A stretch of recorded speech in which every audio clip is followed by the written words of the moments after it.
on everything that happened today, specifically the clash between Castellanos and Woodford. All right. Yeah, I'm picking my words carefully here. There's a Mm-hmm. lot. There's a lot to unpack. So, as a starting point, um, I can 100% confidently tell you there was zero intent with Woody, you know, hitting Castellanos. Um, our record speaks for itself in those terms. This isn't a team that's done it. We take it very seriously. It's a guy's career. Um, and first of all, there's no need. I mean, why would we hit him? I have no idea why I would even think about hitting him. You know, I mean, guys gotten some good swings off. We've had a lot of guys get good swings off over the last couple of years, and that's baseball. We got to figure out a way to pitch them better, pitch them differently. Um, if somebody's going to hit somebody, again, our record, we just don't do it. But you make it clear in spring training, but if you're going to do it, it'll come from me. It'll come from me, and I haven't had to do that really in my tenure here, going on 4 years. Thought didn't even cross anybody's mind in our clubhouse that was the case. So there was zero intent there. And that wouldn't be the guy we did it with anyway. Wouldn't be Woody, wouldn't put a young kid in that situation.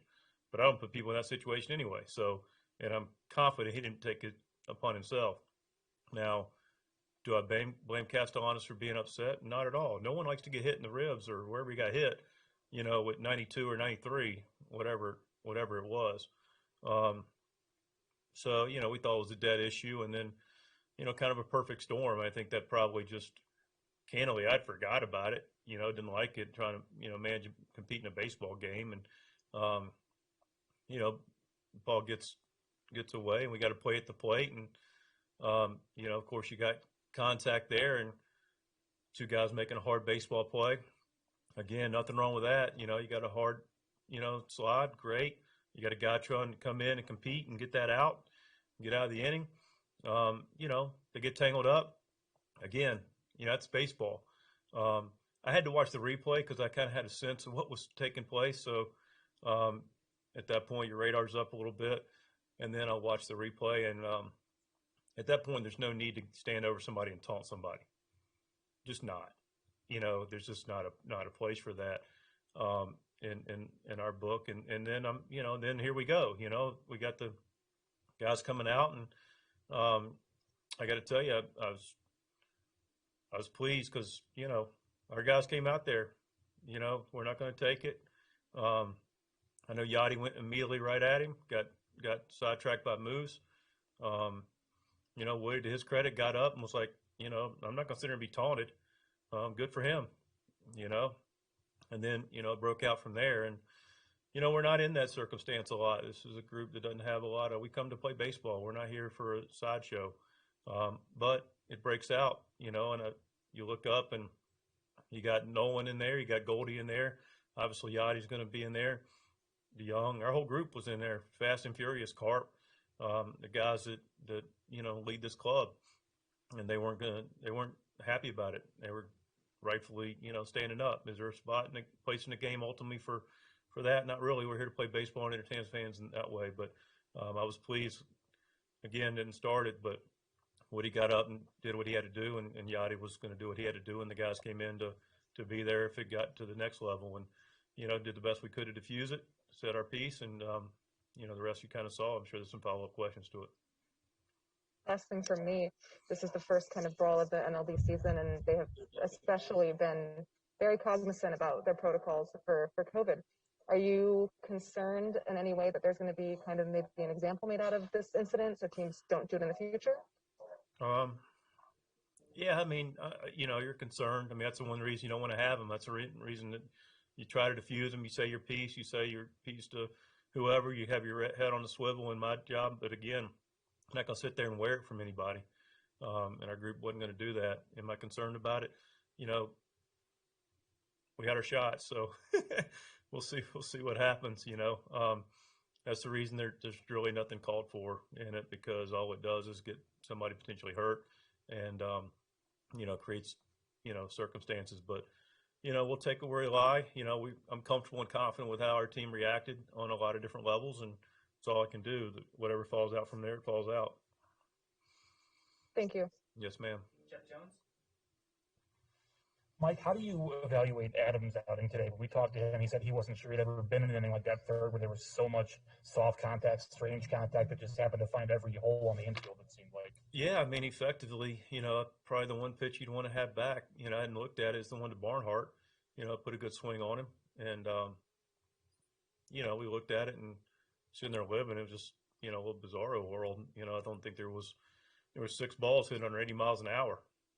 There was squibbing here, squibbing there. I mean, they put the ball in play, give them credit, and then after a while, high pitch count, high inning, and just wanted to, change the momentum a little bit and get Woody in there. But, I had full confidence the whole time he was in control. Didn't want to go get him. It was just like, hey, we got to change it up here a little bit. And he's starting to, early in the season, I didn't want to get to a, like a 40 pitch mark in an inning. So we met, switched up. And Woody came in, did his job, got the punch out in the frame. So, one of those weird innings for Waino. Stuff was good. Look forward to getting back out there opening day at home. Hey, Mike, the what happened at home plate carried over into the outfield, and I'm trying to recall the last time I saw a manager separate a player in right field from somebody. Can you elaborate on maybe what the flashpoint was, and why it lingered so? I don't have a great I don't have a really clear answer for you, Derek. I've got I can tell you how I ended up out there because I had my radar up. I won't go any further than that.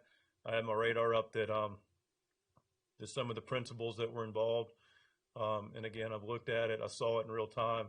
I just, you have your radar up for what possibly could go down. Everything had kind of gotten calmed down in this area, and then I started tracking a couple of different things that I'll keep to myself. And then, not surprisingly, it kind of materialized. And again, Jordan took exception with it. Williams took exception with it, and rightfully so. And then Jordan goes into the game, not to be lost in this. That's the first time he's pitched in a regular season game that will show up on his baseball card in a while.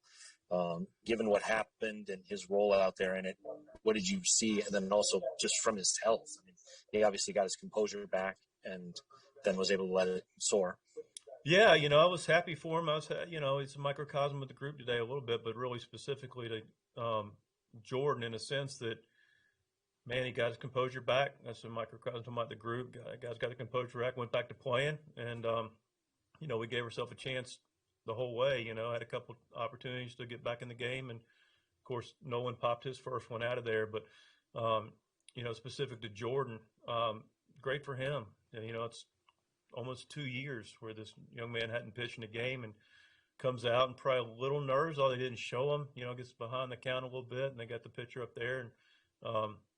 And faced a hitter, hadn't faced a pitcher probably in maybe his career, being in the back end of games, and his first guy is a pitcher. So he comes back, makes a pitch, gets the ground ball, and then settled in. Really good stuff, heavy ball. It was really efficient. Good to get him out there, and, welcome back, Jordan. Brendan Schaefer, KMOV. Mike, what did you like in what you saw of the balance from Paul DeJong to be able to hit his homers and take his walks at the same time, just being able to be flexible with whatever he was seeing at the plate? Yeah, I like the word, Brent. I like the word balance a lot. It's applicable for a lot of reasons today. But, for Paul, he's just got such natural balance, and he's got such a nice stroke. We noticed it really early on when he signed and just tore his way through the system and has come up and been a really productive big league hitter. And he's just got that natural power, and he's really the one thing of many things today you talk about. If it didn't show up, the play zone discipline showed up for the walks, but they also play zone discipline showed up because, Maley's a guy that can ride it up top of the zone.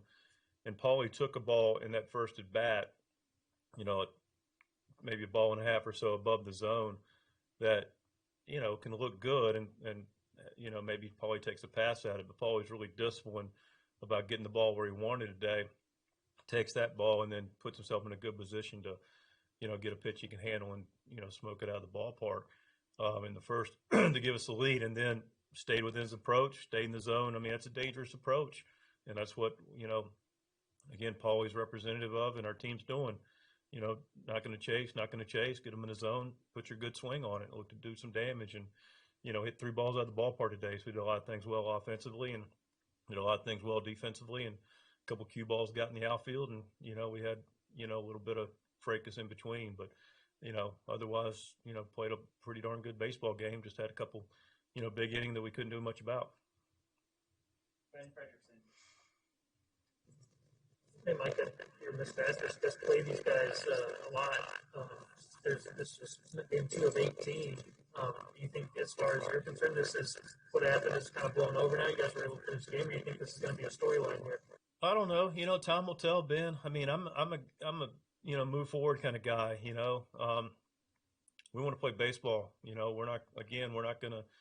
It really depends. I mean, everybody's got their decisions to make in that regard.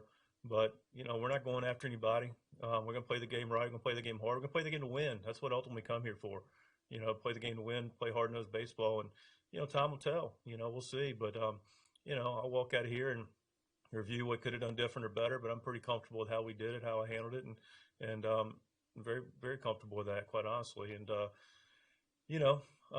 we'll see what moving forward. I mean, fact of the matter is we play ourselves. We're not here to, we respect our opponent. Regardless of who it is, we'll show up. We're going to play good, hard-nosed baseball. Chips fall where they may. We're not going to back down from it. Pretty much on record for that. We don't have to start it, but we'll do our part. Now, trust me, we'll show up. And our guys, we got a group of fighters now. There's no doubt about that. So, but we fight on the field. We fight square, and we'll fight whenever we have to. But we don't want to do our fighting in between the lines in the game of baseball and the competition of baseball. Thanks. Mm-hmm. Everybody good? Appreciate it.